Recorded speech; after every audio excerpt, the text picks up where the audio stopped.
Magandang umaga mga kababayan at mga kabirada. Nung isang araw po nag-post tayo sa Facebook. Ang sabi natin, mga Bicolano, kay PBB pa rin. Nako, marami pong nag-react. Karamihan po ay mga DDS. Ito yung mga DDS na mga tanga, mga bubo. Sarado ang mata, sarado ang puso para sa ating bayan. Ito yung mga taong mapang-abuso ng panahon ni Duterte. Ang masasabi ko lang po sa inyo ito, kung matitino ba naman kayo, kung matitino ba naman ang utak ninyo, kung matitino ba naman ang puso ninyo, ang iniidolo ninyo, yung taong minumura ang Diyos,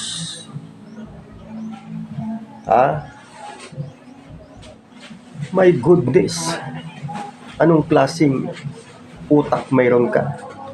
Anong klaseng puso mayroon ka, kabayan? Nako, mga kababayan, tama na pong pagkukunwari. Alam na namin, alam din ninyo sa sarili nyo kung sino kayo. Kayo, yung mga taong nakinabang ng panahon ni Duterte. Kayo yung mga taong umabuso ng panahon ni Duterte.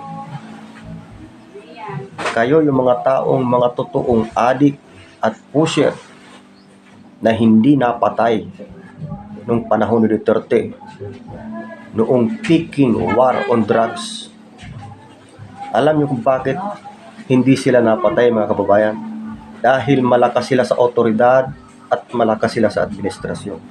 Kaya ganun na lamang po ang kanilang ginagawa ngayon.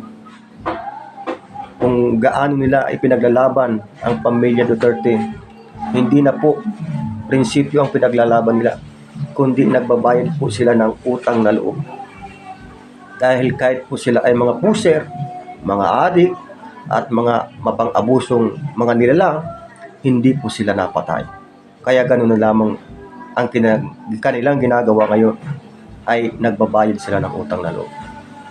Kaya tama na po na pagkukunwari. Pilit ninyong binabaliktad lahat ng vlogger, lahat na kumukontra kay Duterte. Wala kayong ibang masabi kundi bangag, adik. Yan po ang masasabi ninyo. Ito naman ang masasabi ko sa inyo. Kayo ay kampon ng demonyo. Bakit? Kung hindi ka pa naman kampon ng demonyo, iniidolo mo yung minumura ang Diyos, anong klase kang tao? Anong utak mayroon ka? Kabayan, gising na. Buksan mo ang iyong puso at isipan habang may oras pa. Ipaglaban mo ang ating mga kababayan, ipaglaban mo ang ating minamahal na bayan para sa magandang kinabukasan ng ating mga kabataan at ng mga susunod na henerasyon. Yun lang, mga kababayan. Ito po ang inyong lingkod, nagmamahal at nagpapaliwanag sa inyo, si Mr. B. Buddy Balvin.